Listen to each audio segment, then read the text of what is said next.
우리 오늘 이 말씀을 통해서 참된 화와 참된 복이라는 제목으로 말씀 나누도록 하겠습니다. 우리가 역사를 이렇게 바라보면은 복음의 능력을 실제적으로 체험한 사람들이 많이 나오죠.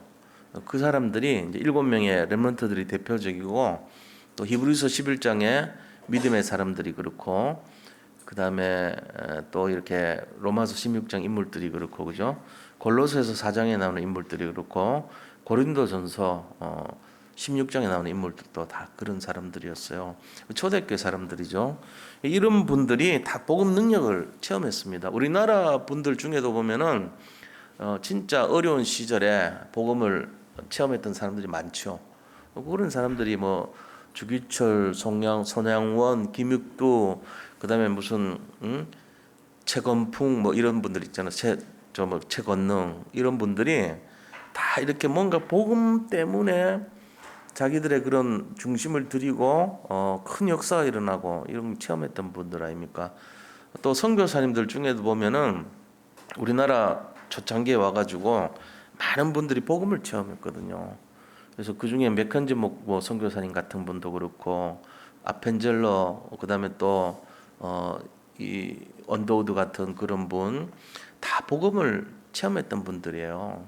평양 신학교 중심으로 했던 그 선교사님들의 모습 이런 걸 보면 참 너무 귀한 분들이에요. 그분들은 그 나라에 있을 때 엘리트예요. 자 보면은 의대생들이었고, 우리나라로 말하면 자기들 미래가 보장되어 있는 그런 학생들이죠. 다 우리로 보면은 서울연고대 같은 그런 급에서 굉장히 또 의사도 되기도 하고, 또 어떤 기능을 갖기도 하고, 여러 가지 언어도 굉장히 잘하고, 이런 사람들이 자신의 어떤 일신상의 어떤 그런 걸 다 버리고 오직 그리스도 뜻에 따라서 이 우리나라 왔던 거예요. 와 보면 뭐 우리도 예상하지만 음식이 맞겠습니까? 그 사람 우리 수준이 됩니까? 정말 지저분하기 짝이 없고 그런 민족 아닙니까? 거기다가 이제 딱 복음을 전해줬던 거죠. 이런 모습 속에서 우리가 어떻게 보면은 이 복음이 어떤 것인가를 설명을 못할 정도로 커요. 복음의 능력이란 게 너무너무 크기 때문에 이거를 설명할 수가 없는 거예요, 진짜로. 그래서 우리가 믿게 된 거 아닙니까? 그분들의 이 능력을 체험한 사람들이 자기를 희생하고 자기를 부인하고 그래갖고 이제 우리가 믿게 된 거예요, 사실은. 이런데 칼빈은요, 나이 27세에 기독교 강요라고 하는 책을 썼어요. 그게 뭐냐면은 기독교에 있는 핵심을 쫙 모아가지고 세 권의 책을 만들어낸 거예요. 그 나이 어린 사람이. 그때 27살 때 자기 친구 아버지가 굉장히 책을 많이 갖다 놨는데 그 친구 집에 맨날 가서 놀았어요. 책 보려고. 그래가지고 그 나이에 4,000권 책을 읽었어요. 그리고 그걸 다 외우다시피. 그래서 이 종교개혁 했을 때 루터가 막 힘들어 이제 재판을 받고 있는데 갑자기 나타나더니 청년이잖아요. 나이 어리잖아요. 청년이 나와가지고 막 쫙 이렇게 그 변론을 하는 거예요. 그런데 너무너무나 이렇게 기가 막히게 거기 있는 모든 신학자들 앞에서 신학적인 내용을 가지고 막 변론을 하는데 한 3시간 변론을 예를 들면 막 굉장히 오랜 시간 변론을 했는데 거기 등장하는 책들이요. 수도 없는 책들이 막 나오는 거예요. 원고도 없이 하는데. 준비한 게 아니고 그냥 자기 머릿속에 있는 거 가지고 하는데 엄청난 일이 일어났죠. 그러니까 이제 그거를 보고 감동이 돼가지고 배자라는 사람, 스위스 있는 사람이 자기 교회를 거기 막 몇천 명 모이는 교회를 맡아달라고 자기가 제자가 되고 이런 일이 막 일어나고 그랬어요. 그러니까 우리가 하나님 제네바라고 하는 곳에 이제 그 교회가 있었는데 제네바에 자기 교회를 그냥 넘겨줬어요. 너무나 훌륭하니까. 왜? 나름대로 복음이 나왔으니까. 근데 이 나이 어린 칼빈이 기독교 강요에서 뭐라고 기록을 했는가 하는 거예요. 뭐라 얘기했냐면요. 이 복음은 너무나 커서 설명하기가 어렵다고 했어요. 이 복음이 너무나 크기 때문에 설명할 수가 없대요. 그리고 가난하지만 복음을 알면 어떻게 되냐? 그게 바로 복이라는 거예요. 가난한데 복음을 알면 그게 복이라고 했어요. 그런데요, 굉장히 가진 거, 부자같이 많은 걸 가졌는데 복음을 모르면은 그게 화다 그랬어요. 그러니까 우리가 알고 있는 복과 화의 기준이 틀리죠. 칼빈은 어리지만 그걸 깨달았던 거예요. 솔직한 얘기로 이런 마음을 갖고 있는 분들이 저는 우리 다락방에 많다고 봅니다. 우리 단체에. 세상 사람들은 말을 아무리 그래도 안 그렇거든요, 실제로. 근데 우리는요, 진짜 자기가 혼자서 이렇게 고백을 해도 내가 많이 가져서 행복한 게 아니고 복음이 있어서 행복하구나, 이거 아는 분들이에요. 내가 가난해서 불행한 것이 아니고 내가 복음을 모를 때 불행하다는 걸 알고 있어요. 우리는 아무리 많이 가져도 복음 없으면 불행한 인생이에요. 우리는 그게 결론 났잖아요, 다들. 그러니까 뭔가 사명을 갖고 있단 말이에요. 이게 다르죠. 자, 그러면 오늘 본문에서 본론에 들어가서요, 예수님이 말씀하신 하와 복은 어떤 내용인가 하는 걸 알아야 되겠죠. 이 굉장히 역설적인 말씀하셨어요. 어디서 얘기하셨어요? 산 위에서 하신 거예요. 이게 마태복음 5장에 나오는 내용이죠. 팔복 얘기했잖아요. 그게 이제 누가복음은 6장입니다. 이게 지금 산상수훈이라고도 하고 산상보훈이라고도 하고 그런 내용이죠. 그러니까 굉장히 이렇게 예수님께서 핵심적인 내용들을 말씀하신 거예요. 자, 이제 이 내용이 뭐냐 하면요, 가난한 자, 줄인 자, 그리고 우는 자, 욕먹고 버림받은 자. 이게 이제 세상 사람들은 저주받았다 그럴 거 아니에요. 보세요. 가난한 자, 줄인 자, 우는 자, 욕먹고 버림받은 자. 근데요, 예수님은 이런 사람들이 복이 있대요. 왜 그렇게 말씀하셨죠? 내가 지금 가난해요. 힘들어. 너무 힘들어. 그리고 울어요. 너무 막 마음이 가슴 억장 무너지는 일이 일어나는 거예요. 울죠. 그리고 뭐 합니까? 욕먹어요. 버림받아요. 그런 사람이 복이 있대요. 신기하지 않아요? 지금 오늘 그 얘기하는 거 전부 다. 그리고 이게 왜 그러냐? 이유가 뭐냐? 어렵고 굉장히 힘들지만 그 속에서 복음을 깨닫는다는 거예요. 가진 자보다 없는 자가 복음 깨달으기가 훨씬 쉬워요. 왜냐하면 그 복음의 깊이를 알게 되거든요. 복음의 깊이가요, 부유할 때 오는 게 아니에요, 절대로. 정말로 내가 가난할 때. 어떤 게 가난해요? 내 심령이 가난할 때. 여기서 바꿔보자고요. 심령이 가난한 자, 그 다음에 의에 줄인 자, 그죠? 전부 다 뭐라 그랬어요? 가난한 자가, 심령이 가난한 자요. 줄인 자는 의에 줄인 자요. 그 다음에 버림받은 자는요, 사탄에게 버림받은 자요. 세상에 버림받은 자잖아요. 그러니까 사단이, 마귀가 버려버렸어요. 그럼 우리는 하나님 받아주죠. 그런 사람. 그러니까 복이잖아요, 오히려. 그리고 핍박받고 눌린 거, 욕먹고, 누구한테 욕먹어요? 세상 사람들한테 욕먹죠. 사단한테 욕먹는 거예요. 이게 복이다는 거예요, 오히려. 그래서 그 상태는요, 굉장히 힘들지만 그것 때문에 복을 아는 기회, 모든 것이 복입니다. 생각 바꾸셔야 돼요. 진짜 이 상태 돼야 돼요. 내가 지금 어렵고 힘든 것이 세상에 버림받았고 사단한테 버려졌다면 상관없어요, 그거는.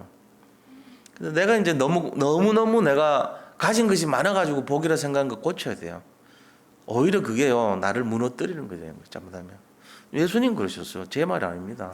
그러면서 뭐라 했습니까? 이 하늘에서 상이 크다 그랬어요.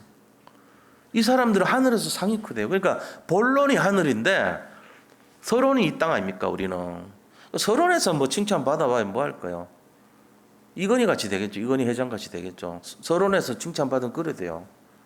서론에서 칭찬 받으면 김용옥 같이 돼. 김용옥, 도울 김용옥이라고 있어.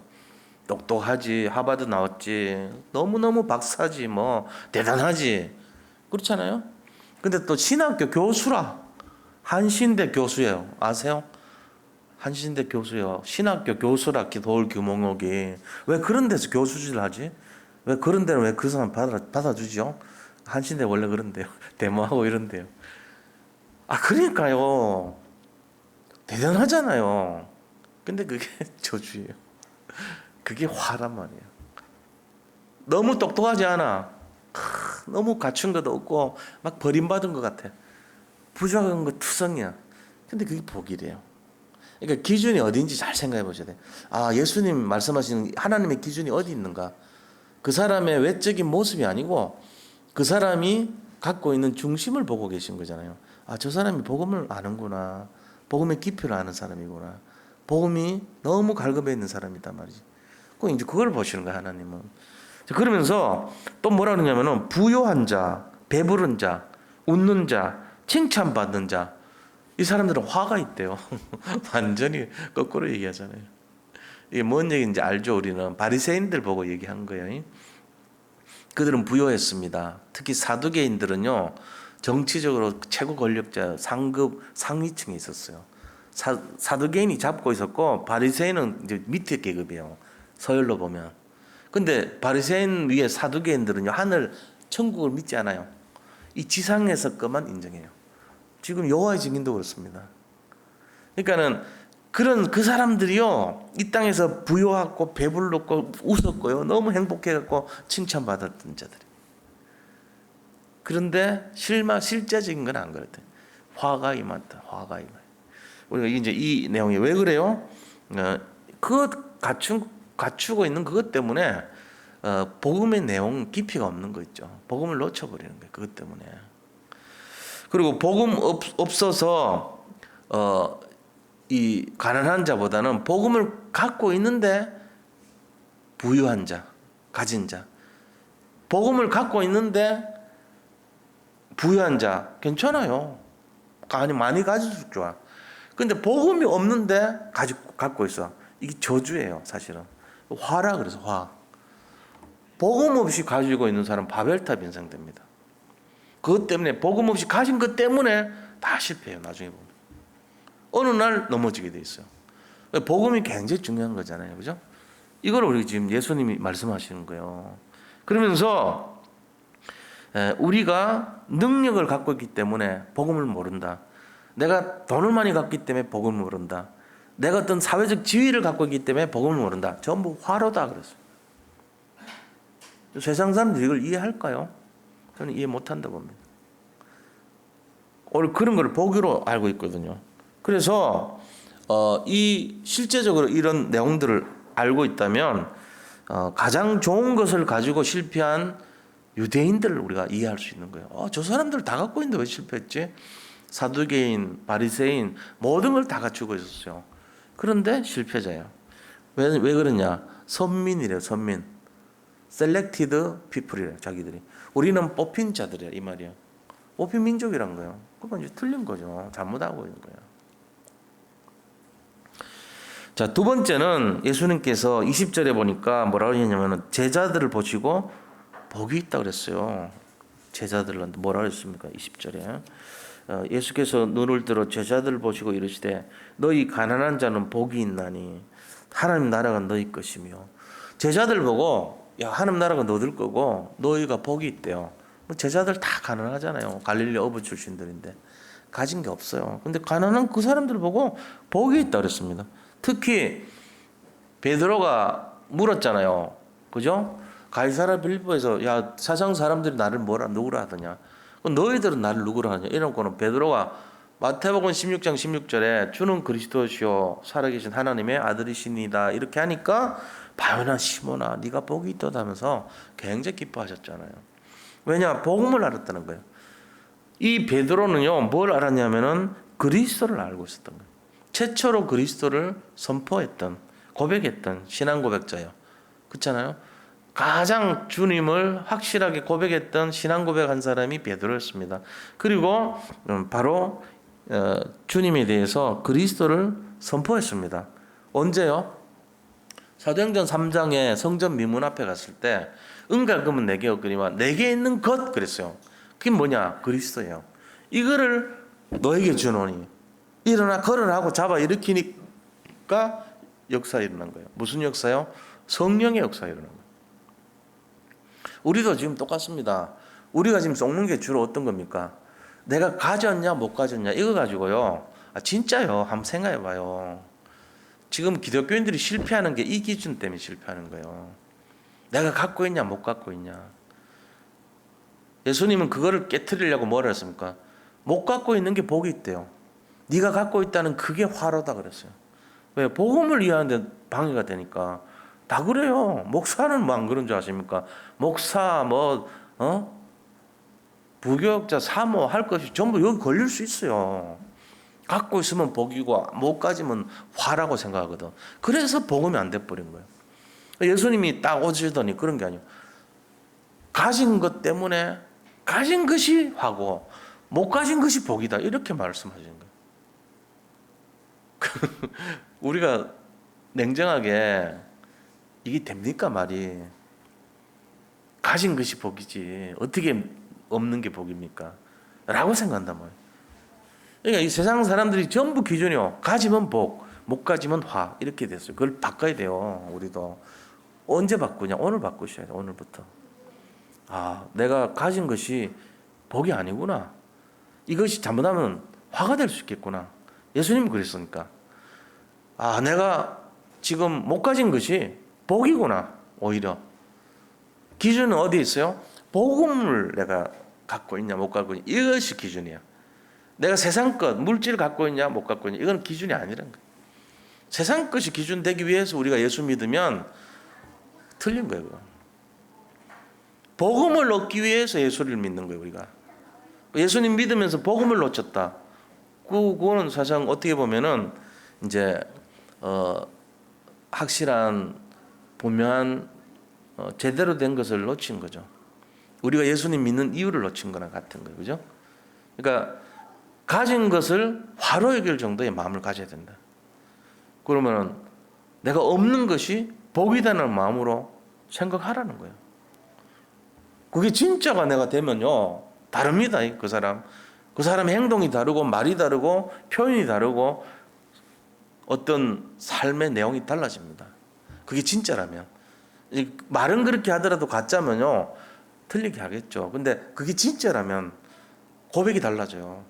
그 사람이 말하는 게 복음으로 다 나오겠죠.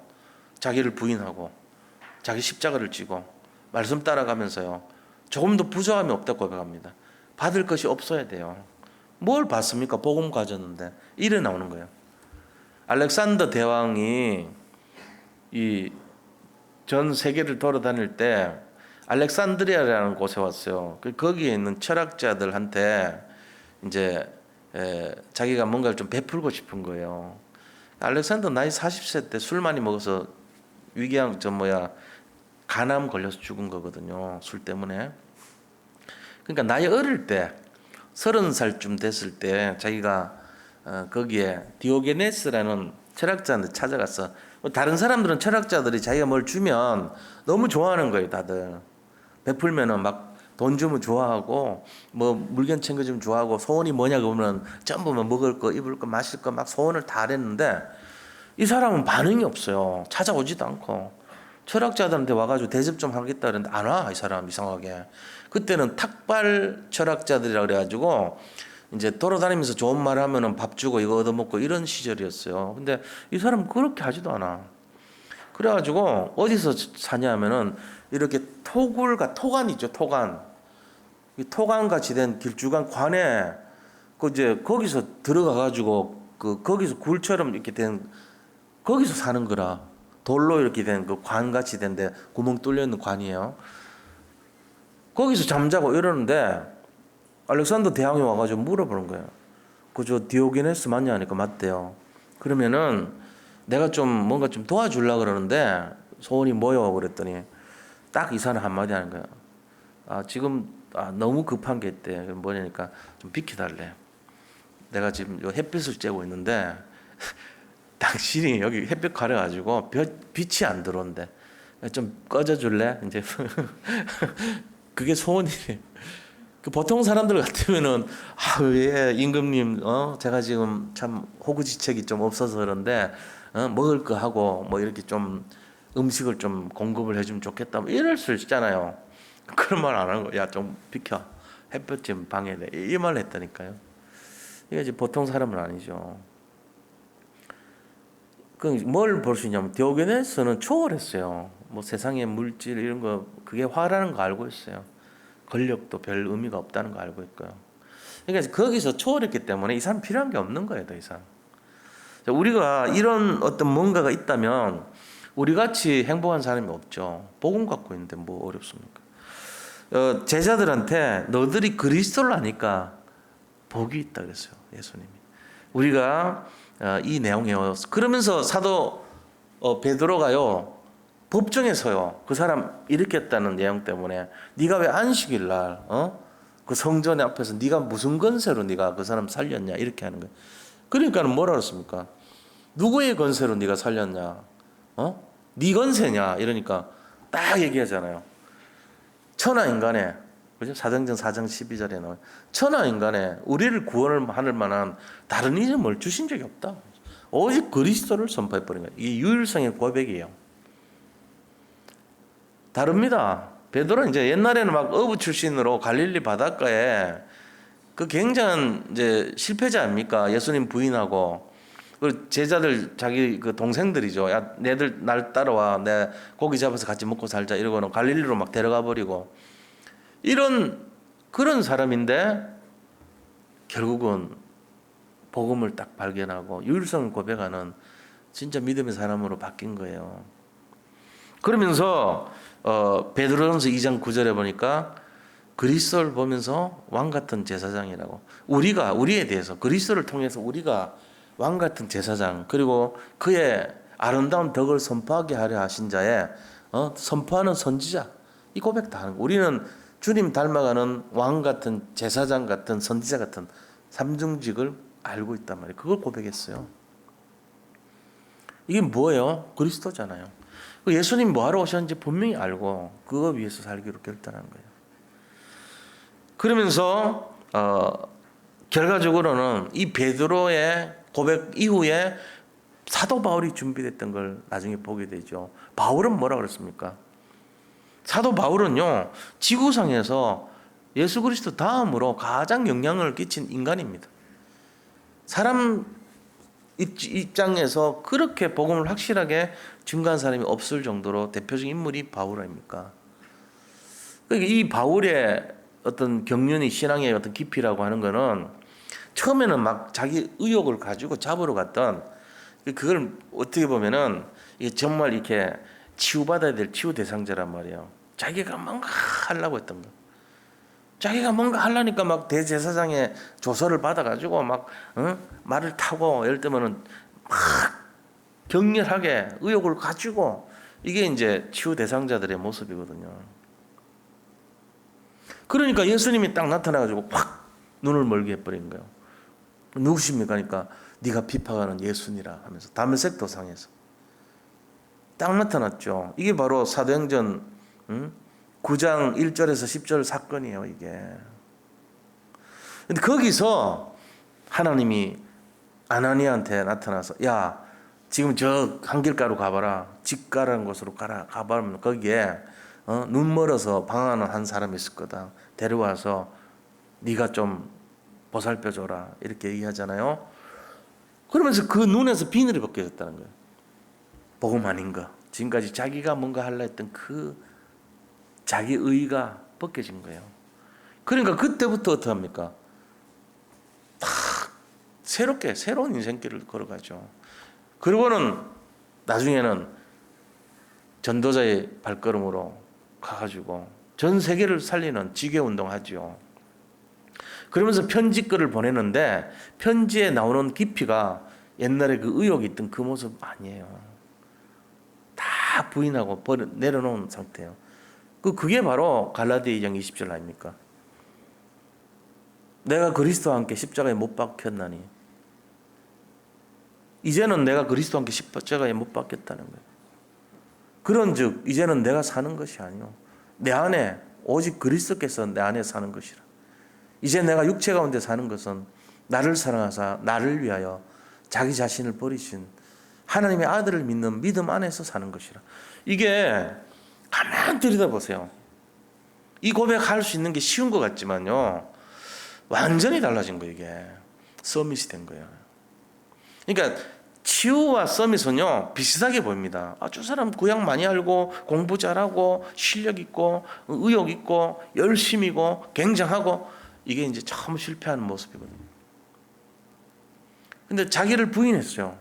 나의 달려갈 길은 오직 그리스도께서 이 땅에 오신 그 일을 위해서 내가 내 생명도 조금 더 귀한 것으로 여기지 아니하노라. 내가 이제 사는 이유는 오직 그리스도 복음을 성취하는 그것 때문에, 표대를 향해 가는 그것 때문에 간다고. 자기 모든 배경 다 배설로 내려놓고. 이제 이게 다르죠, 사람이. 그러니까 바울이 참 이렇게 참 귀한 게 그런 분들이 우리 앞에서 있었다는 거. 신앙의 믿음의 선진들 중에 만약에 열심과 노력으로 막 자기 의를 강조하는 사람이 앞장을 늘 섰다면은 안 믿을 거예요. 아무도. 어느 단계 가면 한계가 와요. 신천지 지금 전략이 뭔지 아세요? 야, 이번에 우리만 퍼뜨린다고 하지 말고 주일날 2인 1조로 가서 어느 교회든지 가서 예배 드려라. 거기 가서 퍼뜨리라. 이거 지령 내려왔어요. 분당에 있는 목사님들이 저한테로 메시지 날라왔더라고. 그래서 좀 돌려보내라고 하라고. 의도적으로 전국으로 퍼뜨리려고 작정하고 다 문 닫았거든. 서울 시내 다 폐쇄시켰으니까. 이번 주일에 이상한 사람 들어오면은 우리 강장로님이 전부 이렇게 죄송합니다. 저희들은 당분간 모르는 분들은 예배 안 하기로 했다고. 이제 바이러스 관계가 있어서 돌려보내기로 했어요. 계속 올 거야 아마 한 몇 주는. 걔들 폐쇄시켰으니까. 가서 가는 김에 자기들 포교수 전략, 전도 전략 계속 하려고 그런 짓 한다니까요. 근데 우리가 이 진짜 복음을 갖고 있으면요 어떻게 되냐? 복음 가지면 깊이가 달라집니다. 복음 가지면 나라도 그래요. 복음 가진 나라 달라집니다. 역대로 가장 큰 영향을 끼쳤던 나라, 전 세계에 가장 큰 영향을 끼쳤던 나라 어디죠? 대영 제국. 해가 지지 않는 나라. 복음에 들어갔을 때 그랬어요. 복음이 영국에 들어가니까 대영제국이 돼가지고 강대국 돼버렸죠. 복음이 미국 들어가니까 미국이 전 세계 선교사 재파송 1위 국가 돼버리죠. 복음이 독일을 들어가니까 루터라는 사람이 나와버렸어요. 복음이 프랑스 들어가니까 칼빈이라는 사람이 나와가지고 프랑스가 강대국이 돼버려요. 복음이 영국으로 들어가니까 영국이 해가 지지 않는 나라에 축복받아버리죠. 복음 들어간 나라, 우리나라도 지금 복음 들어가 있어요. 우리가 지금 복음 가진 나라예요. 냉정하게 말씀드리잖아요. 우리가 복음을 갖고 있기 때문에 우리가 지금 굉장한 역사가 일어났어요. 100년 만에 이렇게 빨리 한 나라가 없어요. 전 세계로. 엄청난 빠른 속도로 발전한 거예요. 복음 국가이기 때문에. 나라 건국할 때 이승만 대통령이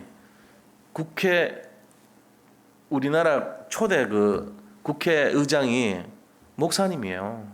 거기에 모였던 모든 90%의 사람들, 국회의원들이 전부 다 장로, 목사 이런 분들이에요. 대부분이에요. 다 믿는 분들이었어요. 이유는 그 사람들을 뽑는 사람이 부탁을 했어요. 목사님들한테 좀 뽑아달라고. 선교사님 좀 뽑아주세요.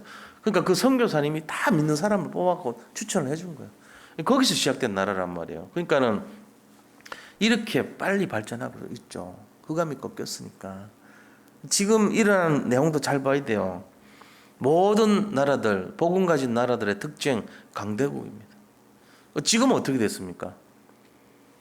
이상한 현상이 일어나죠. 우리나라는 옛날에 완전히 그들의 도움받았던 나라인데 어떤 면에서는 그들을 막 능가하고 차고 올라가기 시작했어요. 이제.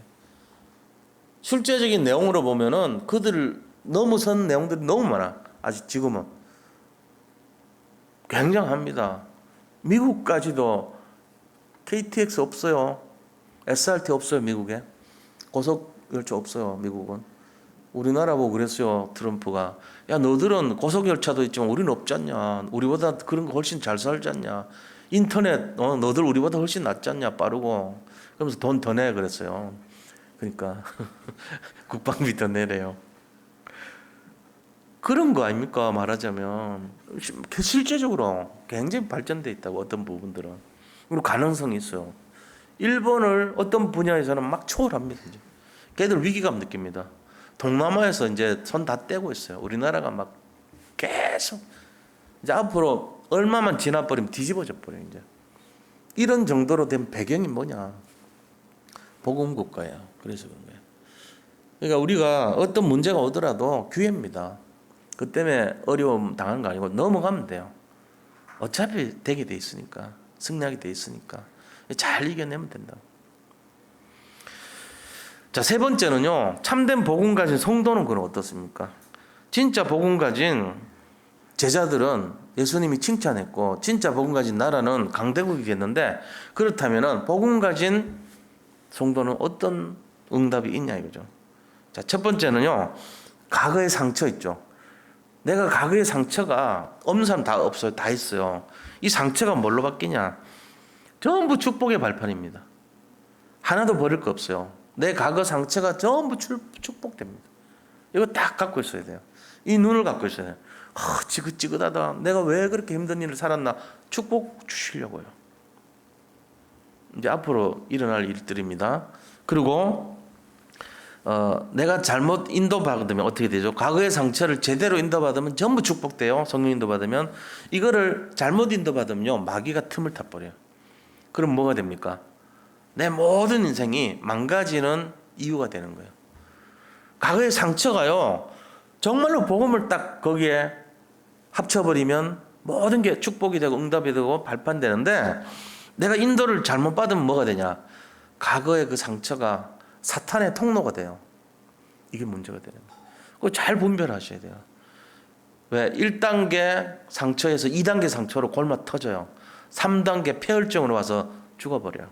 잘못 인도받으면 그래야 되는 거예요. 우리가 이걸 잘 조심해야 되죠. 고집 부리고 막 나는 괜찮아 이럴 게 아니에요. 지금 바이러스도 잘 이해해야 돼요. 지금이 좀 고비란 말이에요. 근데 인도를 보면 3명 그 많은 사람들이 3명이 일어났는데 다 치료됐어요. 3명 다. 러시아 2명 일어났는데 2명 다 치료됐어요. 제로예요. 지금. 걔들이 쏘기고 그런 게 아니에요. 구조적으로 그래요. 일단 4월달 넘어가면 온도 25도 이상 되면 27도에서 30도 사이 다 죽습니다. 이 바이러스 특징이 그렇습니다. 온도가 높으면 다 죽어요. 걱정할 거 없죠. 만약에 우리가 찜질방 같은 데 가서 누워있다. 얘 다 죽죠. 근데 우리 내면의 온도가 된다면 호흡기도가 얼마나 중요한지 아셔야 돼요. 이번에 호흡기도 저 계속 하거든요. 내 몸의 체온을 높여요. 일부러 열이 나는 게 아니고. 이 안에 있는 바이러스 다 죽습니다. 왜 그러냐? 얘가 살 수 있는 온도대가 27도에서 30도밖에 안 돼요. 다 죽어요. 그거 넘어가면. 그럼 우리 몸에 들어오면 36도 아닙니까? 37.6.5도. 그러면 못 살게 돼, 원리상으로는. 근데 얘가 양이 문제예요, 양이. 양이 많으면은 문제가 되는 거예요. 그래서 한 마리가 들어오기가 쉬운 게 엿을 묻히고 다녀. 빨갛게 된 게 전부 엿이라 생각하면 돼. 안에는 단백질이고 바깥에 털처럼 생긴 게 다 엿이라. 글루코프로틴이라고 해가지고. 그런 상태이기 때문에 잘 붙어요. 한 3일에서 5일 정도 붙어 있어. 떠다니도 3일에서 5일은 다 붙어 있어. 이런데 살아 있어요. 내가 그걸 모르고 만졌어. 그럼 엿이 붙는다고 여기에. 그걸 내가 이렇게 피부에 닿았어. 바로 들어가요. 침투해요. 그래가지고 들어가는데 뭐 하냐?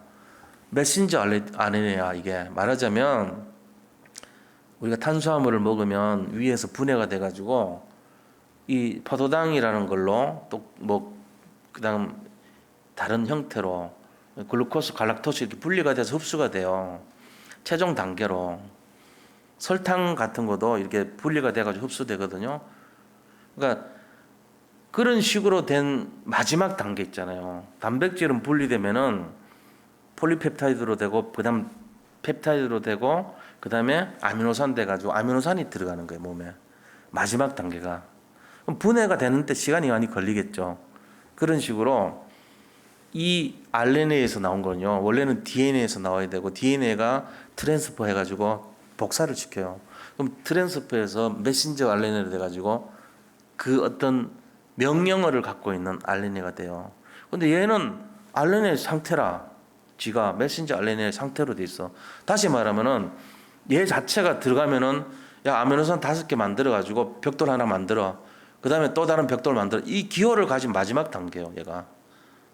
일반적인 균형은 전부 DNA 스타일은 길어요. 되는 거 복사되는 시간이 긴데 얘는 제일 마지막 단계 흡수 단계 뭘 만드는 단계로 퍼지는 거예요. 그러니까 끈끈한 게 붙어 있다가 들어오면은 내 안에서 확 퍼져버려. 복사가 확 돼버려. 그러니까 전파력이 일반 속도의 40배 정도 빨라요. 말하자면. 그래가지고 위험한 거야. 왜 이거 뭐 이렇게 왜 이렇게 자세하게 얘기하냐? 여기 있는 분야라도 알아야 돼. 그래야지 교회를 지켜주죠. 내 삶도 지키란 말이야. 왜 마스크 해야 되냐? 얘는 다 하면 문제 생겨. 뭐 괜찮겠지? 안 괜찮아요. 마스크 끼고 사용하세요. 하려면은 철저하게. 아니면 순간적으로 퍼져버려 그냥. 제가 그래서 모른다니까 이런 거 어떻게 해요? 난 미생물 공부를 했으니까 알죠. 내가 대학 4학년 때 미생물 방에 뽑혀가가지고 공부 잘한다고 미생물 거기 조교 밑에서 내가 계속 했거든. 공부하고 균주 배양하고 이 면전이라 가지고 손 집어넣어 가지고 하고 그걸 2년 동안이나 공부를 했으니까 내가 아는 거예요. 위험한 거 이거 조심해야 돼요. 예배는 우리가 드려야 되는데 오늘 그 보내준 거 매뉴얼 보고 3월 말까지는 그대로 하신 게 좋아요. 그것만 지나가면 4월 달부터 온도가 일단 높아지면 인도같이 높아지면 없어져요. 이거 4월 말까지는 없어진다니까. 그러니까 3월까지는 피해 주자는 거야. 내가 그냥 하는 게 아니고 뭐 이런 내용을 알고는 있어요. 겁을 낼 건 아닌데 원리를 알고 있어야지. 목사가 돼가지고 말이야 믿음 떨어지게 그렇게 생각하면 안 돼. 이거는 지금 지혜가 필요한 시간표야. 그리고 기도하고 인도는 받아야 되지만 개인 위생 철저하게 해야 됩니다. 제일 안전한 게 나는 목욕실이야. 너무 편해. 너무 좋고. 왜? 서밋 타임 가지고 나를 지킬 줄 알고. 내가 돌아다녀 보세요. 어딜 하나 다녀도 문고리에 다 묻어 있습니다. 이제 어느 시간표 되면 장갑 끼고 다니세요. 가능하면. 그렇게 해서 3일에서 5일을 살고 있다니까요. 지금 온도대에서 제일 확산이 빨라요. 5도에서 10도 사이가 제일 빨라 얘가. 습도가 지금 계절이 제일 빨라. 근데 요게 조금 온도 올라가고 봄 되면은 이제 없어져. 저절로. 이렇게 굉장히 시들시들해진다고. 그러니까 이제 걱정 안 해도 돼요. 5월 달 정도까지는 다 마무리될 거예요. 자, 우리가 이 내용을 알아야 돼요. 제대로 인도받으면 상처가 발판이 돼요. 축복이 돼요. 근데 잘못 인도받으면 사단의 통로가 된다는 거. 이거를 믿음을 잘못 해석하면 안 돼요. 양갈래길로 가기 직전이니까 성령 인도를 받아야 되구나. 이거 알고 있어야 됩니다. 그렇게 하셔야 돼요. 그러면서 복음 없는 열심이 제일 무섭습니다. 원리 모르는 열심 제일 무서워요. 그게 바벨탑이에요. 복음을 제대로 안다는 거는 정말 성령 충만한 거고 지혜 충만한 거고 인도 충만한 걸 받는 거예요. 잘 인도받아야 돼요. 그렇게 해서 우리가 사실을 보는 눈을 갖고 있어야 돼요. 사람들은 현실만 바라봅니다. 근데 그 현실 속에 숨어있는 팩트가 뭔가를 알고 있어야 돼요. 이 팩트를 제대로 이해해야 대처를 하는 거예요. 그리고 승리하는 거예요. 그리고 하나님의 뜻을 아는 거죠. 이렇게 나와야 돼요. 우리가 잘 인도를 받아야 됩니다. 자, 그래서 믿는 사람들에게 주시는 응답이 뭐냐면요, 복음에 대한 응답이에요. 복음 응답. 12가지 재앙을 막고 5가지 능력을 주시고, 그죠? 확신. 그리고 5가지 힘을 주시는 거예요. 시대적인 응답, 시대를 살릴 수 있는 응답 주죠. 그럼 뭐합니까? 자녀들에게는 영적 유산이라는 응답을 주는 거예요. 우리가 그래서 책임이 있어요.